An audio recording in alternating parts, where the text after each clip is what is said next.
کیا پورے کے پورے دین میں اگر وہ داخل نہیں ہوئے ہیں اور اس سے دین اسلام کو فائدہ نہیں پہنچ رہا، یعنی اسلام ایز اے نظام فیلئر کی طرف جا رہا ہے، تو پھر ہم نے اس حکمت کا کیا کرنا ہے، ہم نے اس علم کا کیا کرنا ہے؟ آج کے دور میں آپ یہ دیکھتے ہیں کہ جہاں جہاں جن ملکوں میں جنگیں ہو رہی ہیں وہاں پہ مسلمانوں کو گاجر مولی کی طرح کاٹا جا رہا ہے، لیکن اگر وہاں پہ انہیں کے قرب اور جوار میں ایک ایسا شخص ہو جس کے پاس حکمت بھی ہو، جس کے پاس علم لاہوتی بھی ہو،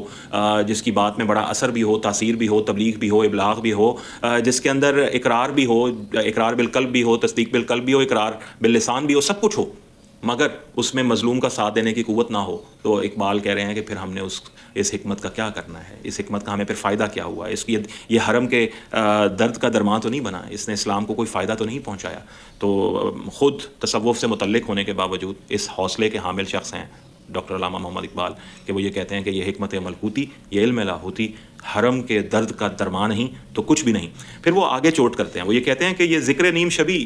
تیرا راتوں راتوں کو جاگنا، تیرا تہجد گزار ہونا، تیرا اللہ کے ساتھ ایک تعلق پیدا کرنا، اللہ تعالیٰ کے ساتھ متعلق ہونا، اللہ کے قرب کو محسوس کرنا، یہ مراقبے، یہ سرور، اللہ تعالیٰ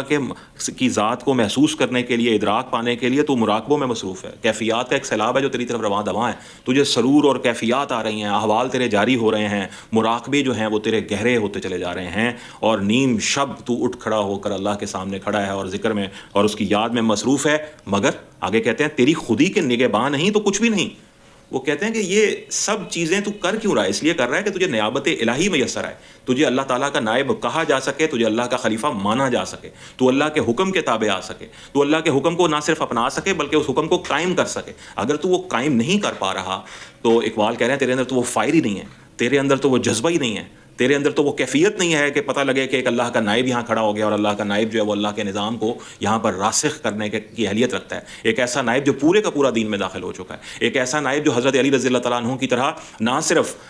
ذکر نیم شب کرتا ہے، نہ صرف وہ وہ احوال کا مالک ہوتا ہے، بلکہ وہ گھوڑے کی پیٹھ پہ بیٹھ کے جہاد بھی کرتا ہے، نظام قائم بھی کرتا ہے، دشمن کا مقابلہ بھی کرتا ہے، ظالم کے آگے کھڑا بھی ہوتا ہے، مرہب کا کلا کما بھی کرتا ہے، اور خیبر کو کھولتا بھی ہے اور نظام کو آگے چلاتا بھی ہے۔ وہ یہ کہتے ہیں یہ ذکر نیم شبی، مراقبے، یہ سرور، تیری خودی کے نگہباں نہیں تو کچھ بھی نہیں۔ تو اقبال خودی یعنی وہ سوز، وہ محبت، وہ ذوق عمل جو ایک نائب کے پاس ہونا چاہیے، جو اللہ کی نیابت کا حقدار بنائے، اس خودی کی نگہبانی کی طرف توجہ دلا رہے ہیں۔ یعنی خودی کیا ہے؟ میں نے لاسٹ ویڈیوز میں بھی عرض کیا تھا کہ یہ نیابت الہی ہے، یعنی اللہ تعالیٰ کا نائب ہونے کا اہل ہو جانا، یہ ذوق عمل ہے، یہ آرزو کی شدت ہے، یہ محبت کی کیفیت ہے، جو اللہ تعالیٰ کے ساتھ ایسا تعلق بن جائے کہ اللہ کا حکم فوراً ماننے کا آپ کو اہل بنا دے۔ اقبال اسے خود ہی کہتے ہیں۔ وہ کہتے ہیں اگر تو اللہ کا نائب نہیں بن پا رہا تو یہ ذکر نیم شبی، یہ مراقبے، یہ سرور، یہ حکمت ملکوتی، یہ علم لاہوتی کس کام کے عملہ؟ یہ کچھ بھی نہیں، وہ کہتے ہیں۔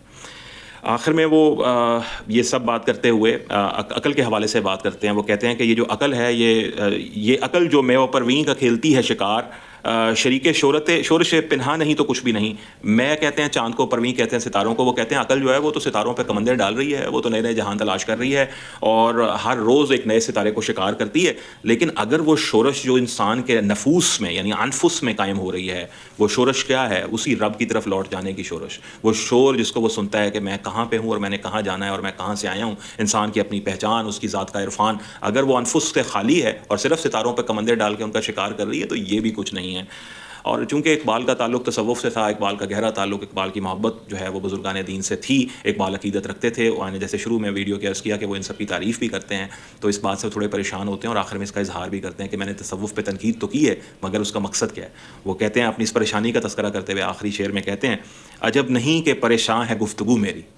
یعنی کوئی بھی جو درد دل رکھنے والا آدمی ہوتا ہے، جب اس کو چھری اپنے ہی کسی محبوب پر چلانی پڑ جائے، محبوب چیز پر چلانی پڑ جائے، تو وہ اس پریشانی کا اظہار ایسے ہی کرے گا جیسے اقبال کر رہے ہیں کہ تصوف سے متعلق ہوتے ہوئے، تصوف سے تعلق رکھتے ہوئے، بزرگان دین سے محبت رکھتے ہوئے اور سالکین جو ہیں ان کے ساتھ ایک ربط رکھتے ہوئے بھی، چونکہ انہوں نے ان کے اوپر تنقید کی ہے تو اپنی پریشانی کا اظہار کرتے ہوئے کہتے ہیں کہ عجب نہیں کہ پریشان ہے گفتگو میری۔ وہ کہتے ہیں مجھے معلوم ہے کہ یہ میرے لیے خود بھی پریشانی کا باعث ہے کہ ہم سب لوگ جو اتنی بڑی چیزوں کے حامل ہیں، حکمت ملکوتی رکھتے ہیں، علم لاہوتی رکھتے ہیں، ذکر نیم شبی، مراقبے اور سرور اور کیفیت اور احوال رکھتے ہیں،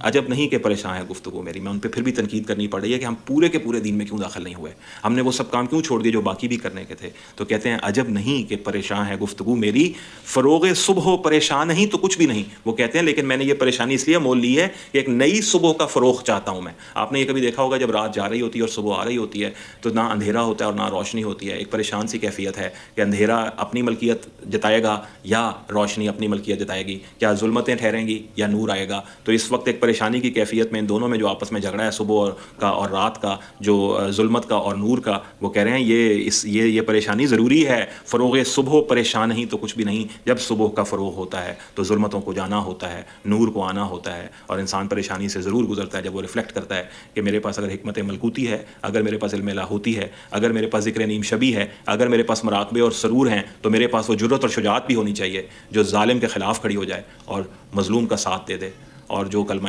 حق بیان کر سکے تاکہ وہ خود ہی کی نگہبان بنے. تو یہ تصوف کے اوپر اقبال کی بڑی ہی خوبصورت نظم ہے جس میں وہ تصوف کو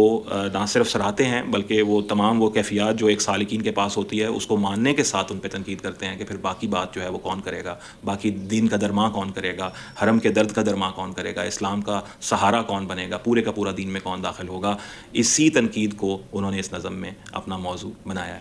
میں امید کرتا ہوں کہ ہم سب علامہ اقبال جو ہیں ان کے نہ صرف کلام کو پڑھیں گے بلکہ اس پہ غور بھی کریں گے. اسی طرح کی کسی اور بات کے ساتھ کسی اور دن پھر حاضر ہوں گے. اپنا بہت خیال رکھیے گا. السلام علیکم.